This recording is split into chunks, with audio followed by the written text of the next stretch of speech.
Hello, my name is Edmund Demarche with the Trends Journal. I'm here today with Scott Ritter. He's the head author behind scottritter.com, and you could also follow his work on YouTube. Just search Scott Ritter. He's a former UN weapons inspector and a political analyst and geopolitical analyst. Scott, thank you for joining the Trends Journal today. Thanks for having me. It's a sad day, as from my perspective, across the world, because it looks like very little, at least immediately, was accomplished with the Alaska summit between Trump and Putin. And then you also had Israel carry out a major attack over yesterday or this morning on the Nasser Hospital in Gaza, in Khan Yunis. Do you see any progress in any of these conflicts, Scott, at the time, or are we still in this place that there's really no gains anywhere and we're just in status quo ante? Well, I mean, first of all, we're seeing, the tragic consequences of conflict, which is some people say, why do you do what you do? It's in hopes of preventing war. It's a really hard job to prevent war. Going to war is the easiest thing in the world to do. It just requires you to tell people to kill people. Preventing a war means you have to solve problems, and nobody wants to do that. And once you go to war, then you're trapped. You're stuck in this cycle of violence, and whatever you thought. I mean, just take a look at the situation in Ukraine.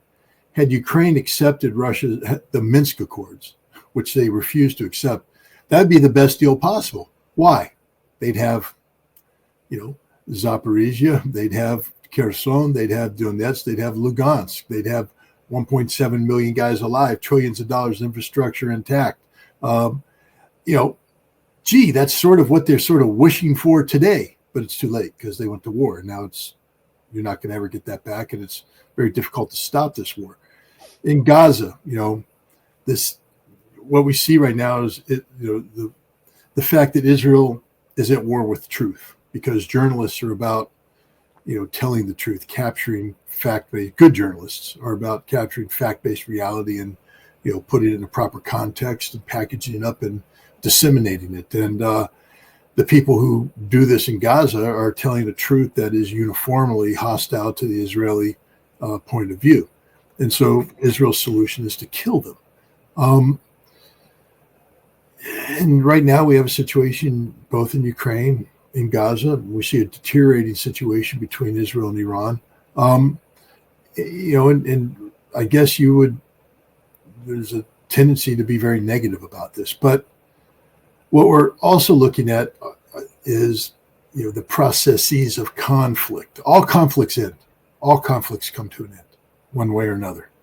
And we're seeing the processes of conflict as these conflicts reach their end state. Yes, Israel is in an orgy of death and destruction. But now that Israel is so flagrantly targeting journalists, it means that the truth hurts. And we see around the world, the world rallying to the cause of the Palestinian state, the Palestinian people. I think Israel's days are numbered, especially Israel governed by Benjamin Netanyahu. I don't see his regime lasting much longer. He's under tremendous pressure, both internally, domestically, and abroad. And so I even though I mourn the horrific slaughter and the ongoing genocide, I find some solace in recognizing that we're seeing Israel in its final, spasms of, their genocidal policies. But it's over for Israel. They've lost. They're not going to win. They're not going to recover. They're not going to be sustainable. And on the Ukraine conflict, there's the ongoing death. We see President Trump basically flip-flopping all over the place, apparently. But when you dig deeper into what he's saying, the fact of the matter is Alaska was a real event. And President Trump, I believe, is committed to, seeing it to its, fruition. It was never going to be an easy thing to bring Europe and Ukraine along for the ride. The more difficult thing was to get the United States to recognize Russian reality. And it appears that Trump has in fact recognized Russian reality. He can't acknowledge this recognition because of political consequences. But deep inside, he knows that Russia's right, that Ukraine is wrong, and that Europe is on the wrong side of history. He has to play some political games, some maneuvering, some posturing. But I believe at the end of the day, we are on a path towards conflict resolution in Ukraine as well. So I may be, grasping at straws and trying to paint a silver lining on a very dark cloud that might not really exist. But if I don't, then what is there left to do? Grab a fifth of scotch and down it, because that's pretty much where we are right now. I mean, if you dig too deep into the horror that is taking place in the world today, it's extraordinarily negative and all that. So I'm a realistic person, and I honestly believe in my assessments. It doesn't nullify the horror that's taking place, but it allows me to at least say we got to keep doing what we do, what you and I do, what Gerald Celente does, what everybody does, which is pursue fact-based truth and present it to a broader audience, in hopes that we can turn the corner on these horrible conflicts that are taking place in Gaza and Ukraine and Iran and elsewhere in the world. We need hope. Otherwise, why the hell do we do this? Yeah, I'll talk about, I know you have a limited amount of time. I'd like to talk about, maybe we'll start with Israel first, and then we'll just go to Ukraine. I have a couple of questions with Israel.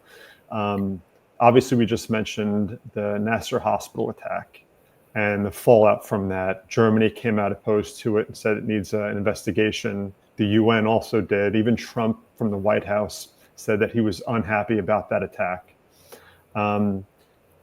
At what point do you think that there's a point that Trump and his administration have in mind that even they wouldn't continue support, or they would step in? Is there anything that Israel can do that, do you think, would prompt the Trump administration to take any significant action opposed to what it's doing in Gaza? Or does Israel really write its own check? Can it do anything it wants? Because even the strike on the hospital did get criticism from the Trump administration. At what point is there a red line that you think that Trump just couldn't politically support Israel anymore? Look, I personally believe if it was just the United States and Israel, Israel could literally get away with the slaughter of 2 million Palestinians, and the United States would do nothing.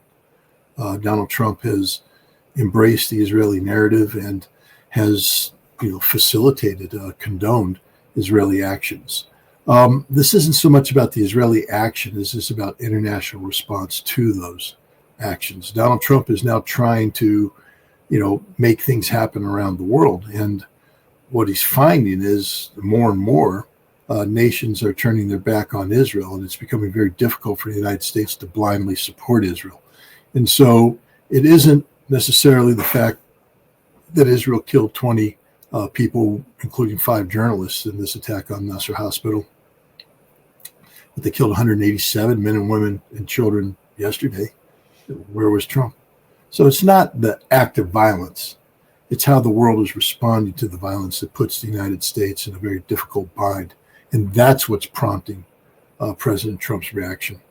And if that's what it needs, so be it. I mean, it's a sad state of affairs that the United States is willing to turn a blind eye to the ongoing genocide against the Palestinian people, and would continue to turn a blind eye and facilitate these crimes if the world just remains silent. But the world is speaking out, and we're starting to see the condemnation of Israel resonate in a manner that reflects on the United States, and Trump has no choice but to take action. But left to its own volition, he would let the Israelis kill every single one of the Gazans and not say a word. That's you mentioned before that you see this as leading to Israel's ultimate demise. Wouldn't there be people who say Israel's on a roll here? They're negotiating right now with Syria to solidify ties with the new Syrian regime. They're seeking help Lebanon to root out Hezbollah in southern Lebanon. They just carried out a major strike on Yemen's infrastructure yesterday. And in fact, Israel Katz, the defense minister, said that the plague of the firstborn may be struck down on Yemen over its attacks in defense of the Palestinians. Would there be an argument that Israel, like other than statements, strongly worded statements from, let's say, the German foreign ministry, doesn't Israel seem to be on a bit of a winning streak, at least on a battlefield? And could someone make a rational argument that they're on a roll? I don't know.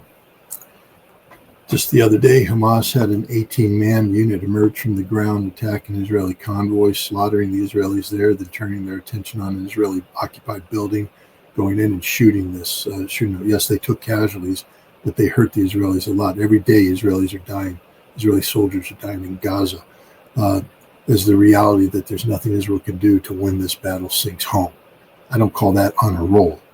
Hundreds of thousands of Israelis are in the streets condemning Benjamin Netanyahu, his policies. I don't call that on a roll. Benjamin Netanyahu is under pressure from domestic courts that are seeking to hold him accountable for his actions, including lying to the Israeli people, violations of Israel's security, and perhaps more importantly or more effectively, the corruption that he's clearly guilty of. And, if the courts have their way, he'll be found guilty and removed. That's not on a roll. Egypt mobilized 40,000 troops and moved them into an area in northern Sinai, which Egyptian troops aren't supposed to be. And this is a direct response to Israel's ongoing genocide in Gaza. That's not on a roll. Saudi Arabia has spoken about the need for the Arab nations to come up with deterrence against Israel. That's not on a roll. Iran has fired new ballistic missiles that not only can penetrate Israel's ballistic missile defense shield, but when hitting the ground will increase by orders of magnitude the damage done to Israeli targets. That's not on a roll. The United Nations has condemned. Germany has stopped sales. Nations are talking about the recognition of Palestine. That's not on a roll. So, no, I think the things you mentioned, yes, they're there, but those are superficial. Those are cosmetic. Those aren't substantive victories for Israel. Israel will always be able to bomb nations. Bombing Yemen doesn't signify anything. Hezbollah, it's not a done deal yet. I mean, the Lebanese government's always been talking about the necessity of disarming Hezbollah. Turning that into reality is different. And negotiating with al-Qaeda can never be seen as a victory, even for a nation with such low standards as Israel. So, no, I don't see these as positives for Israel. I think it's actually, when you look at it more closely, it's a manifestation of just how low Israel has sunk and how poorly positioned Israel is in terms of global geopolitics. And now I just want to move on to Ukraine, Scott. Thank you for that analysis. I want to move on to Ukraine while I still have you. Trump, we've discussed this before. He seems very erratic with some of his positions on Ukraine. 1 minute it looks like he's backing Zelensky. 1 minute he's backing Putin. It's Zelensky's fault.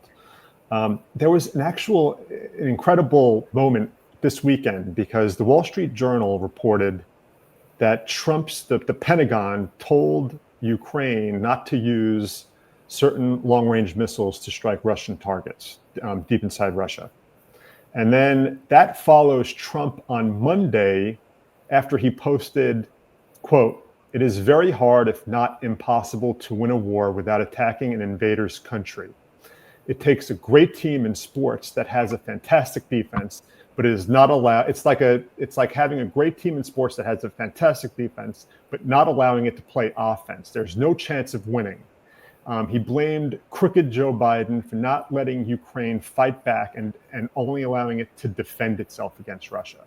So he posted that days before the Wall Street Journal reported that he pretty much has the same positions in place, policies in place with Ukraine. Is Trump confused with his Ukraine logic? Does he not understand his own policy, you think? I think Trump understands the strategic direction that he wants to go.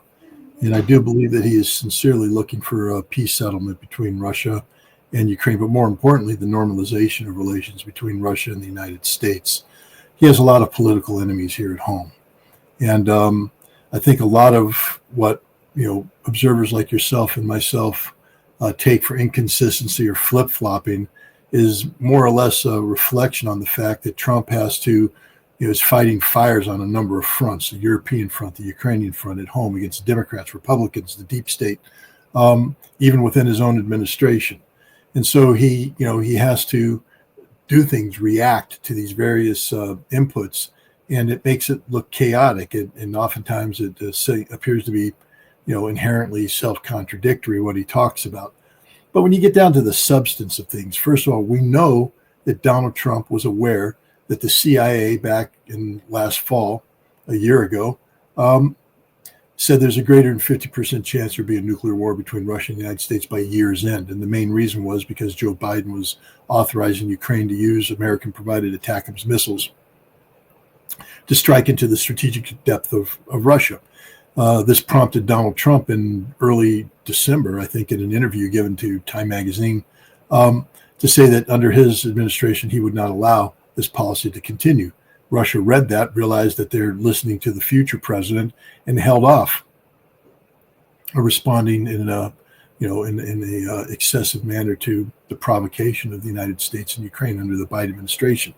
Trump knows this, so he has to understand that by providing Ukraine with long-range missiles, the ERAM missile, which isn't even in serial production yet, but to provide that and then to give Ukraine permission to strike targets, knowing that the only way they can hit the targets is using U.S. intelligence, this would be a complete reversal of what Trump understood to be reality. So why would he do it? Because there's not a snowball's chance in hell this policy will be implemented. First of all, he's given a 6-week deadline. Why? Because they haven't began production of these missiles yet. When they do, the maximum production output is 1,000 a year. So in 6 weeks, we're talking that with serial production just now beginning, he could bring in a dozen, 20 missiles.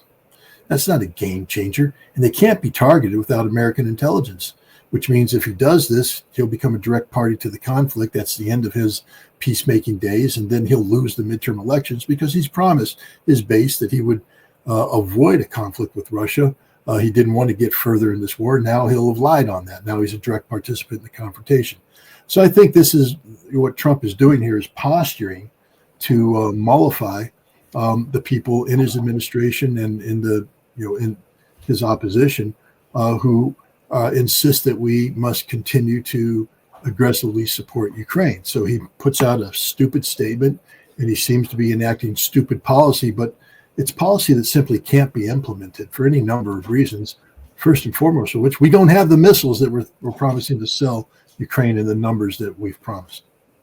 And my last question for you, Scott, is Sergei Lavrov was on NBC yesterday. You reposted a comment that he made. This is from Meet the Press. He said they asked him if there's any plans to discuss any kind of negotiations between Putin and Zelensky.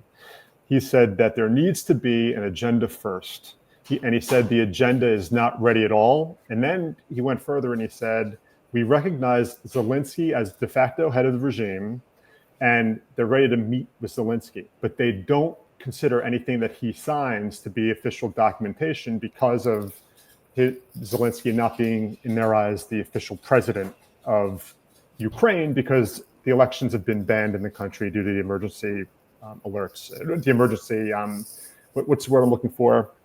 State of emergency. So where does that put future negotiations if there's really no agenda to even meet in the first place, and they won't even consider anything Zelensky signs to be official? Who then would have to sign any documents on behalf of Ukraine? Would they need to hold some kind of an election or something like that for a new person to sign such a document?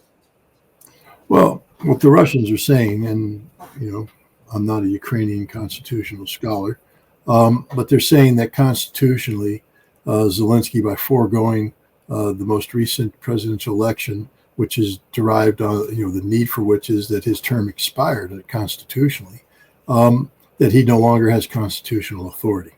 So they would be looking for somebody who does have constitutional authority. And under the Ukrainian constitution, it's my understanding that the Speaker of the Rada of the Ukrainian parliament now has the powers of the president, until which time an election is held to elect a new president. And so you have two options. One, the Speaker of the Rada could be the person that signs these documents, or two, Ukraine can hold an election. And I think Russia is in favor of holding an election. They'd like to see a whole new cast of characters in charge, not a continuation of a regime that they view to be, Nazi-oriented, close to Banderas. They'd like to see a new government reflective of post-conflict realities, one that would be willing to work with the Russians to resolve the many issues that divide them. So, this is just reality. The fact of the matter is there isn't a constitutionally viable government in place in Ukraine today, and therefore Russia, can't conclude a peace deal. This reminds me an awful lot of the end of the Battle of Berlin in May of 1945, when the German General Krebs went to Russian General Chuikov, the hero of Stalingrad, and he said, "I'm here to offer terms of surrender." And Chuikov said, "Nah, there's not going to be any terms. You're just going to surrender, and we'll sort it out later." That's what's going to happen eventually. Ukraine isn't going to be able to play these games for much longer. Their military is collapsing. Their defense industry is being destroyed. Their economy is dying. Zelensky's credibility is diminished, not only domestically but abroad. And sooner or later, the reality is going to hit home that Ukraine's best shot is just to basically throw themselves at the mercy of Russia, who will be very merciful. I mean, again, I just want to remind people, had Ukraine accepted the Minsk Accords, which they refused to accept, Zaporizhia would be theirs, Kherson would be theirs, the Donbass would be theirs, 1.7 million men would still be alive, $1 trillion of infrastructure would not be destroyed. The Russians aren't going for blood. The Russians only have done what they've done because Ukraine allowed themselves to be used as a violent proxy on behalf of the United States and the collective West to try and bring down Russia. Well, Russia wasn't brought down. Russia's won. Russia's winning. And at the end of the day, Russia will be the winner. Scott Ritter, thank you for joining the Trends Journal. We're going to have links below that you could follow Scott Ritter on his Substack and on YouTube. Scott, I always appreciate you taking some time out to talk to us. Well, thanks for having me. Thanks, Scott.